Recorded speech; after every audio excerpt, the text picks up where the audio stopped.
ಸಹೋದರ ಸಹೋದರಿಯರೇ, ದಯವಿಟ್ಟು ಕೇಳ್ರಿ. ನಿಮ್ಮ ಜೀವಿತದಲ್ಲಿ, ನನ್ನ ಜೀವಿತದಲ್ಲಿ ನಾವು ಅನೇಕ ಸಮಸ್ಯೆ ಹಾದು ಹೋಗ್ತೇವೆ, ಹಾದು ಹೋಗಲೇಬೇಕಾಗ್ತದೆ. ಆದರೆ ಒಂದು ಮಾತ್ರ ವಾಸ್ತವ, ನಿಮ್ಮ ಮನಸ್ಸು ಹೇಳುವಂಥದ್ದನ್ನು ಮಾತ್ರ ದಯವಿಟ್ಟು ಕೇಳಬೇಡಿ. ನನ್ನ ಮನಸ್ಸು ನನಗೆ ಎಷ್ಟೋ ಸಾರಿ ಹೇಳಿತು, ಏನೆಂದು ಗೊತ್ತಾ? ಸತ್ರೆ ಬೆಟರ್ ಎಂಬುದಾಗಿ. 2 months ಬ್ಯಾಕ್ ಕೂಡ ನನ್ನ ಮನಸ್ಸು ನನಗೆ ಹೇಳಿತು, ಬದುಕೇನು ಸಾಧಿಸುತ್ತೀ ಸಾಯಿ. ಈವನ್ 2 months ಬ್ಯಾಕ್ ಎಷ್ಟು ಒತ್ತಡಕ್ಕೆ ಗುರಿಯಾಯ್ತು ನನ್ನ ಮನಸ್ಸು. ಇದೇನು ಎಷ್ಟು ಸೇವೆ ಮಾಡ್ತಾ ಇದ್ದಾಗಿ, ಇಷ್ಟು ದೊಡ್ಡ ಸೇವೆ ಇದ್ದಾಗಿಯೂ ನನ್ನ ಮನಸ್ಸು ಹೇಳುತ್ತೆ, ಏನ್ ಸಾಧಿಸಿದೆ ಹೇಳು ಜೀವಿತದಲ್ಲಿ? ನಿನ್ನಂಥವನು ಇದ್ರೆ ಎಷ್ಟು, ಸತ್ರೆ ಎಷ್ಟು, ಸಾಯೋದೇ ಬೆಟರು ಎಂದು ಎಷ್ಟೋ ಒತ್ತಡಕ್ಕೆ ಗುರಿಯಾಯ್ತು ನನ್ನ ಮನಸ್ಸು. ಪ್ರಿಯ ಸಹೋದರ ಸಹೋದರಿಯರೇ, ಸೈತಾನನು ನಮ್ಮನ್ನು ವಶಪಡಿಸಿಕೊಳ್ಳುವ ಪ್ರಯತ್ನ ಮಾಡಿ ನಮ್ಮೊಳಗೆ ಡಿಪ್ರೆಷನ್ ಅನ್ನು ತಂದು, ನಿರಾಶೆ ನಿರುತ್ಸಾಹವನ್ನು ತಂದು, ಬದುಕೇನು ಸಾಧಿಸುತ್ತೆ ಸಾಯಿ ಎಂಬುದಾಗಿ ಮನಸ್ಸು ಹೇಳುವಂತೆ ಮಾಡ್ತಾನೆ. ನಿಮ್ಮ ಮನಸ್ಸು ಏನು ಹೇಳುತ್ತೆ ದಯವಿಟ್ಟು ಕೇಳಬೇಡಿ. ದೇವರು ಹೇಳುವಂಥದ್ದನ್ನು ಮಾತ್ರವೇ ಕೇಳ್ರಿ. ಜ್ಞಾನೋಕ್ತಿಗಳ ಪುಸ್ತಕ 16ನೇ ಅಧ್ಯಾಯ, ಒಂದು ಒಳ್ಳೆ ವಚನ ಇದರಲ್ಲಿದೆ, ನೋಡೋಣ ಬನ್ನಿ. 25ನೇ ವಚನ. ಮನುಷ್ಯನ ದೃಷ್ಟಿಗೆ ಸರಳವಾಗಿ ತೋರುವ ಒಂದು ದಾರಿ ಉಂಟು, ಕಟ್ಟ ಕಡೆಗೆ ಅದು ಮರಣ ಮಾರ್ಗವೇ. ಏನಂತೆ? ಮರಣಕ್ಕೆ ಮಾರ್ಗವೇ. ನಿಮಗನಿಸುತ್ತೆ ನೀವು ಮಾಡೋದೇ ಕರೆಕ್ಟ್ ಎಂದು, ನಿಮಗನಿಸುತ್ತೆ ನಿಮ್ಮ ಆಲೋಚನೆವೇ ಕರೆಕ್ಟ್ ಎಂದು, ನಿಮಗನಿಸುತ್ತೆ ಇದೇ ಸರಿಯಾದ ಮಾರ್ಗವೆಂದು ನಿಮಗೆ ಅನಿಸುತ್ತೆ. ಆದರೆ ಅದು ಎಷ್ಟರವರೆಗೂ ದೇವರ ಮಾರ್ಗವಾಗಿದೆ? ಮನುಷ್ಯನ ದೃಷ್ಟಿಗೆ ಸರಳವಾಗಿ ತೋರುವ ಒಂದು ದಾರಿ ಉಂಟು, ಅದರ ಕಟ್ಟ ಕಡೆಗೆ ಅದು ಎಲ್ಲಿಗೆ ಕರೆದೊಯ್ತದಂತೆ? ಮರಣದ ಮಾರ್ಗಕ್ಕೆ ಕರೆದೊಯ್ಯುತ್ತೆ. ದಾವೀದನು ಒಳಗೆ ಕೊರಗುತ್ತಾ ಇದ್ದಾನೆ ಪ್ರಿಯರೇ, ಭಯಪಡುತ್ತಾ ಇದ್ದಾನೆ, ತನ್ನ ಮನಸ್ಸಿನೊಳಗೆ ಕೊಂದಾಕ್ತಾನೆ.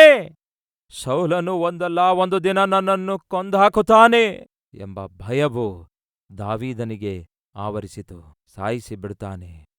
ಅಯ್ಯೋ, ನಾನು ಸತ್ತೋಗ್ತೇನೆ, ಮತ್ತೆ ನನ್ನ ಹೆಂಡತಿಯರ ಸಂಗತಿ ಏನು, ನನ್ನ ಮಕ್ಕಳ ಸಂಗತಿ ಏನು? ಅವರು ಅನಾಥರಾಗಿ ಮಾರ್ಪಡ್ತಾರೆ. ಹಾಗಾಗಿ ಏನಾದ್ರೂ ಮಾಡಬೇಕು, ಹೇಗಾದ್ರೂ ಮಾಡಬೇಕು. ನೀವು ಜಾಗ್ರತೆಯಿಂದ ಗಮನಿಸಿ ನೋಡೋದಾದ್ರೆ, ಮೊದಲ ಸಾಮುವೇಲ 23ನೇ ಅಧ್ಯಾಯದ 17ನೇ ವಚನ ಹೇಳುತ್ತೆ, ಅಲ್ಲಿ ಯೋನಾಥನನು ಹೇಳ್ತಾನೆ, ನೀನು ರಾಜನಾಗುವಿ. ಏನಂತೆ? ನೀನು ಇಸ್ರಾಯೇಲ್ಯರ ಮೇಲೆ ರಾಜನಾಗುತ್ತೀ. ಯೋನಾಥನನು ಹೇಳ್ತಾನೆ ನೀನು ರಾಜನಾಗುವಿ ಎಂದು. ಆದರೆ 24ನೇ ಅಧ್ಯಾಯದ 20ನೇ ವಚನದಲ್ಲಿ ಯಾರು ಹೇಳ್ತಾರೆ ಗೊತ್ತಾ? ಸೌಲನೇ ಖುದ್ದಾಗಿ ಹೇಳ್ತಾನೆ, ನಿಶ್ಚಯವಾಗಿಯೂ ನೀನೇ ರಾಜನು ಆಗುತ್ತೀ ಎಂದು. ಇಸ್ರಾಯೇಲ್ಯರ ರಾಜ್ಯ ಸಿಂಹಾಸನವನ್ನು ನೀನು ಹತ್ತುತ್ತೀ ಎಂದು ನನಗೆ ಗೊತ್ತು.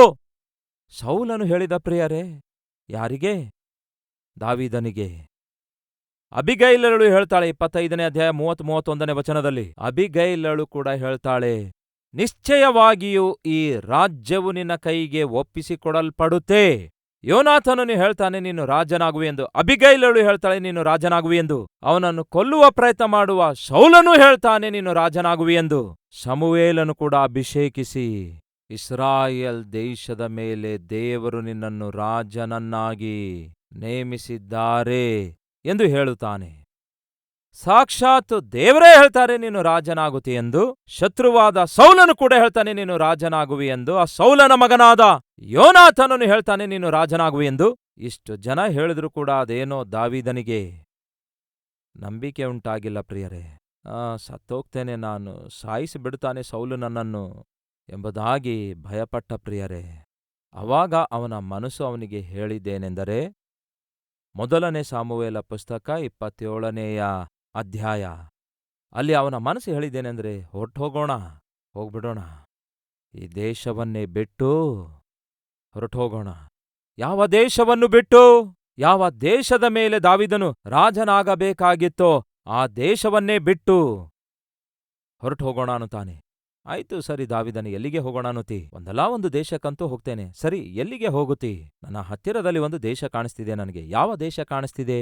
ಫಿಲಿಸ್ಟಿಯರ ದೇಶ ನನಗೆ ಕಾಣಿಸ್ತಾ ಇದೆ. ಅಲ್ಲಿಗೆ ಹೋಗ್ತೇನೆ. ದಾವೀದನೇ, 1 ನಿಮಿಷ ನಿಲ್ಲು. ಎಲ್ಲಿಗೆ ಹೋಗ್ತೇನಂದಿ? ಆ ಫಿಲಿಸ್ಟಿಯರ ದೇಶಕ್ಕೆ ಹೋಗ್ತೇನೆ. ಹೋಗಿ ಏನ್ ಮಾಡುತ್ತಿ? ಅಲ್ಲೇನೋ ಹೊಟ್ಟೆಪಾಡಿಗಾಗಿ ಮಾಡಿ ನನ್ನ ಕುಟುಂಬ ಪೋಷಿಸಿಕೊಳ್ತೇನೆ. ಅದು ನಿನ್ನ ಶತ್ರುಗಳ ದೇಶ ಅಲ್ಲವೋ? ಫಿಲಿಸ್ಟಿಯರು ದೇವರಿಗೆ ಶತ್ರುಗಳಲ್ಲವೋ? ಫಿಲಿಸ್ಟಿಯರು ಇಸ್ರಾಯೇಲ್ಯರಿಗೆ ಶತ್ರುಗಳಲ್ಲವೋ? ಆ ಫಿಲಿಸ್ಟಿಯರ ಸರ್ದಾರನಾಗಿರುವ ಗೊಲಿಯಾತನನ್ನೇ ನೀನು ಸಾಯಿಸಿಬಿಟ್ಟಿದೀಯಲ್ಲವೇ? ಯಾರನ್ನ ಸಾಯಿಸಿದ? ಫಿಲಿಸ್ಟಿಯರ ಅಧಿಪತಿಯಾದಂತಹ ಗೊಲಿಯಾತನನ್ನು ದಾವೀದನು ಕೊಂದಾಕಿದ. ಫಿಲಿಷ್ಟಿಯರ ಕೈಯೊಳಗಡೆಯಿಂದ ಇಸ್ರಾಯೇಲ್ಯರನ್ನು ದಾವೀದನು ಕಾಪಾಡಿದ. ಯಾವ ದೇಶ ಶತ್ರು ದೇಶವಾಗಿತ್ತೋ, ಯಾವ ದೇಶ ಪ್ರಮಾದಕರವಾಗಿತ್ತೋ, ಯಾವ ದೇಶ ಅಷ್ಟೋದು ಎನ್ನುವಂತಹ ಒಂದು ದೇವತೆಯನ್ನು ಪೂಜಿಸಿ ದೇವರಿಗೆ ವಿರುದ್ಧವಾಗಿ ನಡೆದುಕೊಂಡರೋ, ಈಗ ದಾವೀದನು ಅಂತೆ, ಅವನಿಗೆ ಅವನ ಮನಸ್ಸು ಹೇಳ್ತಿದೆ ಅಂತೆ. ಆಗ ಪ್ರಾರ್ಥಿಸಬಹುದಿತ್ತಲ್ಲವೇ? ಕರ್ತನಿಗೆ ಹೇಳಬಹುದಿತ್ತಲ್ಲವೇ? ಆಪತ್ಕಾಲದಲ್ಲಿ ನೀನು ನನಗೆ ಮೊರೆ ಇಡು, ನಾನು ನಿನಗೆ ಉತ್ತರಿಸ್ತೇನೆ ಎಂದು ದೇವರು ಮಾತು ಕೊಟ್ಟಿದ್ದಾರಲ್ಲವೇ? ಅಯ್ಯ ಸಹೋದರ, ಅಮ್ಮ, ಸಹೋದರಿ, ಕೇಳ್ರಿ. ಆರ್ಥಿಕವಾಗಿ ಕುಗ್ಗಿ ಹೋದಾಗ, ಮಾನಸಿಕವಾಗಿ ಕುಗ್ಗಿ ಹೋದಾಗ, ಶಾರೀರಿಕವಾಗಿ ನೀವು ಬಲಹೀನರಾದಾಗ, ಅವಮಾನ ಅಪನಿಂದನೆಗಳು ನಿಮ್ಮನ್ನು ಮುಳುಗಿಸುವಾಗ, ಸೈತಾನನು ಮಾಡುವ ಸಾಧಾರಣವಾದ ಕೆಲಸ ಯಾವುದು ಗೊತ್ತಾ? ದೇವರ ಬಳಿಗೆ ನೀವು ಬರಲಾರದಂತೆ ಮಾಡ್ತಾನೆ. ದೇವರ ಸನ್ನಿಧಿಗೆ ಬರಲಾರದಂತೆ ಮಾಡ್ತಾನೆ. ಪ್ರಾರ್ಥಿಸುವುದಕ್ಕಾಗಿ ಮೊಳಕಾಲೂರಲಾರದಂತೆ ಮಾಡ್ತಾನೆ. ನಿಮಗಿರುವ ಸಮಸ್ಯೆಯನ್ನು ದೇವರೊಂದಿಗೆ ಹೇಳಿಕೊಳ್ಳಲಾರದಂತೆ ಮಾಡ್ತಾನೆ. ದೇವರಿಗೆ ಮೊರೆ ಇಡಲಾರದಂತೆ ಮಾಡ್ತಾನೆ. ದೇವರ ಸನ್ನಿಧಿಗೆ ಹೋಗಲಾರದಂತೆ ಮಾಡ್ತಾನೆ. ದಾವೀದನ ಜೀವಿತದಲ್ಲಿ ಹಾಗೆಯೇ ಆಯಿತು. ಕೆಲವರು ಹೇಳ್ತಾರೆ, ಎಷ್ಟೇ ಆತ್ರೂ ಕೂಡ ನನ್ನ ಕಣ್ಣಲ್ಲಿ ಕಣ್ಣೀರು ಬರ್ತಾ ಇಲ್ಲ ಅನ್ನುತ್ತಾರೆ. ಕಣ್ಣೀರು ಕೂಡ ನನ್ನ ಜೀವಿತದಲ್ಲಿ ಕಣ್ಮರೆಯಾಗಿದೆ ಅನ್ನುತ್ತಾರೆ. ಅದೇ ದಾವೀದನ ಸ್ಥಿತಿಯಾಗಿತ್ತು. ಇದೆಲ್ಲದಕ್ಕೂ ಕಾರಣ ಗೊತ್ತಾ? ದೇವರೇನೋ ದಾವೀದನನ್ನು ಮಹಾರಾಜನಾಗಿ ಆರಿಸಿಕೊಂಡ್ರೆ, ದಾವೀದನೇನೋ ಏನೋ ಸಾಯಿಸಿ ಬಿಡುತ್ತಾನೇನೋ ಸೌಲನು ನನ್ನನ್ನು ಎಂಬುದಾಗಿ ಸೌಲನನ್ನೇ ನೋಡಿದ ಹೊರತು ದೇವರ ವಾಗ್ದಾನವನ್ನು, ದೇವರು ಕೊಟ್ಟಿರುವ ಆತನ ಮಾತನ್ನು, ಆತನ ಪ್ರಮಾಣವನ್ನು ಮರೆತು ಹೋದ. ಅಯ್ಯ ಸಹೋದರ, ಸಹೋದರಿ, ದಯವಿಟ್ಟು ಕೇಳ್ರಿ. ನಿಮ್ಮನ್ನು ಪ್ರಾಣದಂತೆ ಪ್ರೀತಿಸಿದ ದೇವರು, ನಿಮ್ಮ ತಂದೆ, ನಿಮ್ಮ ತಾಯಿ, ನಿಮ್ಮ ಗಂಡ, ನಿಮ್ಮ ಹೆಂಡತಿ ನಿಮ್ಮನ್ನು ಮರೆತರೂ ಕೂಡ ಆತನು ಮಾತ್ರ ಮರೆಯುವಾತನು ಅಲ್ಲವೇ ಅಲ್ಲ. ನೋಡಿರಿ, ನನ್ನ ಅಂಗೈಯಲ್ಲಿ ನಿಮ್ಮನ್ನು ನಾನು ಚಿತ್ರಿಸಿಕೊಂಡಿದ್ದೇನೆ. ಪ್ರತಿನಿತ್ಯವೂ ನಿಮ್ಮನ್ನು ನಾನು ನೋಡ್ತಿದ್ದೇನೆ. ನಿಮ್ಮನ್ನು ಕಾಪಾಡುವ ನಾನು ತೂಕಡಿಸುವುದಿಲ್ಲ, ನಿದ್ರಿಸುವುದಿಲ್ಲ. ಅಷ್ಟೊಂದು ನಿಮ್ಮನ್ನು ಪ್ರೀತಿಸುತ್ತಾ ಇದ್ರೆ ಯಾಕೆ ಅಷ್ಟೊಂದು ಚಿಂತಿಸ್ತಾ ಇದ್ದೀರಿ?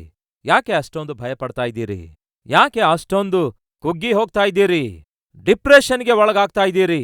ನನ್ನ ಕಡೆಗೆ ತಿರುಗಿಕೊಳ್ಳಿರಿ, ನನ್ನ ಮೇಲೆ ಆಧಾರಗೊಳ್ಳಿರಿ, ನನ್ನ ಮುಂದೆ ಮೊಳಕಾಲೂರಿರಿ. ನಿಮ್ಮ ಸಮಸ್ಯೆ ಏನೆಂದು ನನಗೆ ಹೇಳಿರಿ. ನೀವು ಬೇಡಿದವುಗಳಿಗಿಂತಲೂ, ನೀವು ಊಹಿಸಿದವುಗಳಿಗಿಂತಲೂ ಅತ್ಯಧಿಕವಾದ ಉತ್ತರವನ್ನು ನಾನು ನಿಮಗೆ ಕೊಡುವುದಕ್ಕಾಗಿ ಸಿದ್ಧವಾಗಿದ್ದೇನೆ.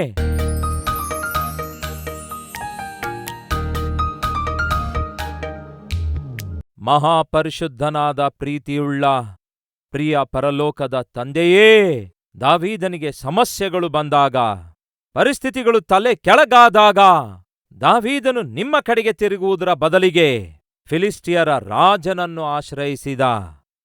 ಫಲಿತವಾಗಿ ಇಸ್ರಾಯೇಲ್ಯರಿಗೆ ವಿರುದ್ಧವಾಗಿ ಯುದ್ಧ ಮಾಡುವುದಕ್ಕಾಗಿ ಹೊರಡುತ್ತಾನೆ.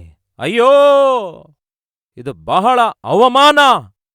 ಅಂತಹ ಸಮಯದಲ್ಲಿ ನೀವು ಮಧ್ಯದಲ್ಲಿ ಇಳಿದು ಬಂದ್ರಿ.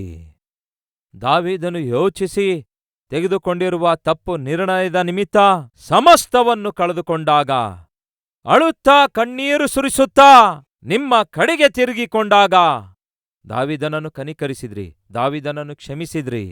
ದಾವೀದನು ಕಳೆದುಕೊಂಡ ಸಮಸ್ತವನ್ನು ಮತ್ತೆ ತಿರುಗಿ ದಾವೀದನಿಗೆ ಒಪ್ಪಿಸಿಕೊಟ್ಟಂತಹ ಮಹಾದೊಡ್ಡ ದೇವರೇ, ನಮ್ಮ ಜೀವಿತದಲ್ಲಿ ನಾವು ಕೂಡ ತಪ್ಪು ಮಾಡಿದ್ದೇವೆ, ತಪ್ಪು ಹೆಜ್ಜೆಗಳನ್ನು ಹಾಕಿದ್ದೇವೆ, ತಪ್ಪು ನಿರ್ಣಯಗಳನ್ನು ತೆಗೆದುಕೊಂಡಿದ್ದೇವೆ, ಕುಟುಂಬವನ್ನು ಕೆಡವಿ ಹಾಕಿಕೊಂಡಿದ್ದೇವೆ, ಎಲ್ಲಾ ರೀತಿಯಲ್ಲಿ ನಷ್ಟ ಹೋಗಿದ್ದೇವೆ, ಕಷ್ಟಗಳನ್ನು ತಂದುಕೊಂಡಿದ್ದೇವೆ, ಏಕಾಂಗಿಯಾಗಿ ಉಳ್ಕೊಂಡಿದ್ದೇವೆ. ಇಂತಹ ದೀನಹೀನ ಸ್ಥಿತಿಯಲ್ಲಿ ನಿಮ್ಮ ಕಡೆಗೆ ತಿರುಗಿ ಪ್ರಾರ್ಥನೆ ಮಾಡ್ತಿದ್ದೇವೆ. ದೇವರೇ ಕನಿಕರಿಸಿರಿ ಎಂದು. ಕಳೆದುಕೊಂಡವುಗಳಿಗಿಂತ 2ರಷ್ಟು ಆಶೀರ್ವಾದವನ್ನು ಪ್ರತಿಯೊಬ್ಬರಿಗೂ ಅನುಗ್ರಹಿಸಿ ದಯವಿಟ್ಟು ನಿಮ್ಮ ನಾಮವನ್ನು ಮಹಿಮೆಪಡಿಸಿಕೊಳ್ಳಿರಿ ಎಂದು ಯೇಸುವಿನ ನಾಮದಲ್ಲಿ ಬೇಡಿ ಹೊಂದಿದ್ದೇವೆ ತಂದೆಯೇ, ಆಮೆನ್.